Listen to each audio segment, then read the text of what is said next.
मोहनी बुआ और दादी सा जितनी चाहें चालें चल लें, लेकिन वो ये भूल रही हैं कि जीत हमेशा सच की ही होती है। मोहनी बुआ को उनके बड़े कर्मों की सजा एक ना एक दिन जरूर मिलेगी।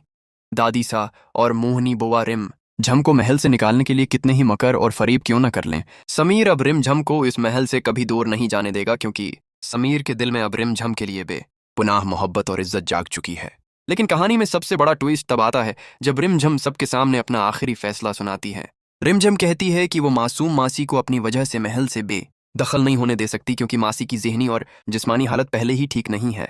रिमझम फैसला करती है कि मासी इसी महल में रहेगी और वो खुद ये महल हमेशा हमेशा के लिए छोड़कर चली जाएगी। जब रिमझम अपना सारा सामान उठाकर और अपने चेहरे पर घोंघट डालकर महल की दहलीज पार करने लगती है, तभी समीर दीवानवार उसके सामने आकर खड़ा हो जाता है। समीर हाथ जोड़कर रिमझम को रोकता है और रोते हुए कहता है कि रिमझम, तुम्हारे बिना मेरी जिंदगी कुछ भी नहीं है।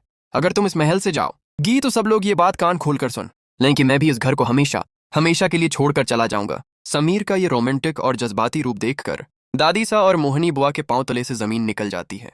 किस तरह मोहनी बुआ और प्रताप भाई साहब अपने बड़े इरादों और चालों में लगातार कामयाब होते जा रहे हैं। दादी सा ने एक नई चाल के तहत रिमझम को अपने पास बुलाया था और कहा था कि तुम समीर को मेरे हाथ के बने हुए लड्डू खिलाओ, तभी तुम समीर के दिल में अपने लिए मुस्तकिल जगह बना पाओगी।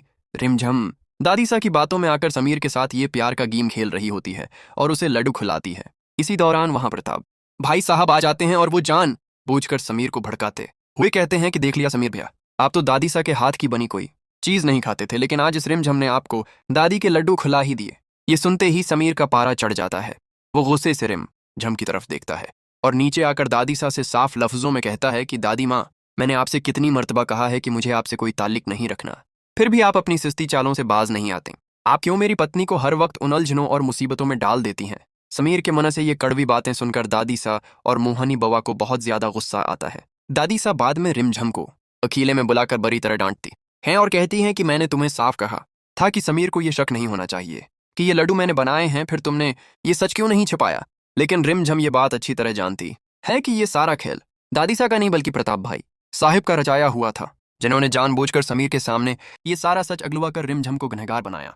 क्या दादी सा हमेशा के लिए रिमझम को इस महल से निकालने में कामयाब हो जाएंगी, या फिर हमेशा की तरह उस बार भी समीर अपनी मोहब्बत की ताकत से रिमझम को महल छोड़कर जाने से रोक लेगा। आपका इस जबरदस्त मोड़ के बारे में क्या ख्याल है? अगर आप लोग भी सच का साथ देना चाहते हैं और चाहते हैं कि दादी सा और मोहनी बुआ की हार हो और रिमझम को उसका हक मिले, तो कमेंट में आई सपोर्ट रिमझिम लिखना बिल्कुल न भूलना।